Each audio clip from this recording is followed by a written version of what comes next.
자, 오늘은 우주 국방 기술 기업이죠. 레드와이어의 최신 분기 보고서를 한번 파헤쳐 보겠습니다. 1조 원이 넘는 정말 대담한 베팅을 했는데 과연 성공할 수 있을지 그 속을 자세히 들여다보죠. 네, 오늘 살펴볼 순서인데요. 먼저 큰 그림부터 보고요. 그 다음엔 구체적인 재무 성적표를 까보겠습니다.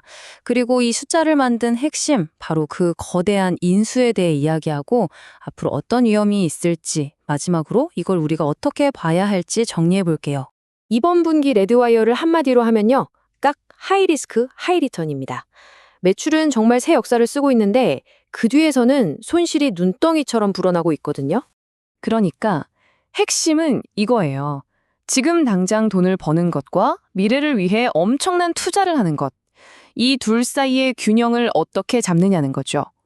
레드와이어는 지금 그 아슬아슬한 외줄타기를 하고 있는 셈입니다. 자, 그럼 이제 딱딱한 숫자들을 좀 볼까요? 도대체 손익계산서에선 무슨 일이 벌어지고 있는지 한번 직접 들여다보죠. 와, 일단 매출액만 보면 정말 대단합니다. 이번 분기에만 무려 1억 3,400만 달러? 정말 기록적인 숫자죠? 이게 얼마나 대단한 거냐면요. 작년 같은 기간이랑 비교해보면 그냥 점프한 수준이 아니에요. 근데 여기서 궁금한 게 생기죠. 갑자기 이 매출이 다 어디서 튀어나온 걸까요? 하지만 동전엔 양면이 있죠. 이렇게 매출이 폭발했는데도 불구하고 회사는 4,120만 달러, 그러니까 우리 돈으로 550억 원이 넘는 어마어마한 순손실을 냈습니다. 이 표를 보시면 그림이 딱 그려지실 겁니다. 매출은 분명히 늘었어요. 그런데 그보다 훨씬 더 빠르게 비용이 늘어나면서 영업손실이란 순손실 규모가 작년보다 거의 2배나 커졌습니다. 쉽게 말해서 버는 것보다 쓰는 게 훨씬 많아졌다는 얘기예요. 아니, 그럼 도대체 돈을 어디에 그렇게 쓴 걸까요? 그 이유를 찾아가 보면요. 딱 하나가 나옵니다. 바로 아주 거대한 기업 인수였죠. 지난 6월이었죠. 레드와이어가 드론 기술 쪽에서 아주 잘 나가던 엣지 오토노미라는 회사를 인수했습니다. 이게 그냥 보통 인수가 아니었어요.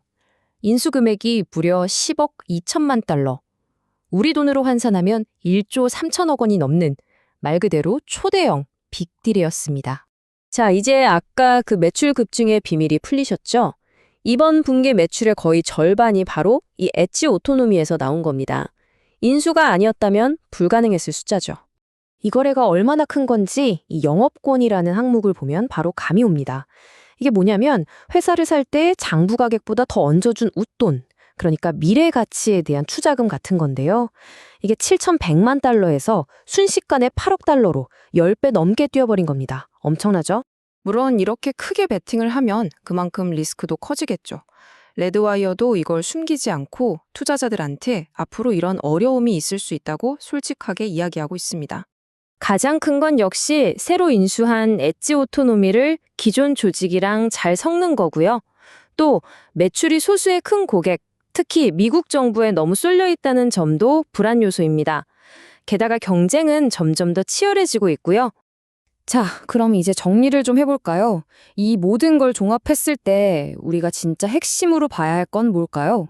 사실 그 답은 레드와이어가 보고서에 직접 쓴 한 문장에 다 들어 있습니다. 이영법인세 자산의 궁극적인 실현은 미래 과세 소득의 창출에 달려있다. 좀 어렵죠? 쉽게 말하면 지금 이렇게 쏟아부은 돈이 미래의 진짜 이익으로 돌아와야만 이 모든 게 의미가 있다는 겁니다. 그래서 결국 남는 질문은 이거 하나입니다. 1조 원짜리 이 엄청난 베팅이 과연 레드와이어를 지속적으로 돈 버는 회사로 만들어줄까요? 아니면 오히려 회사를 위험에 빠뜨리는 거대한 짐이 될까요? 여러분은 어떻게 생각하시나요?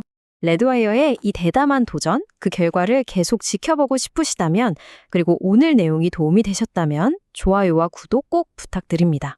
저희는 다음에도 더 흥미로운 이야기로 돌아오겠습니다. 꼭 다시 찾아주세요.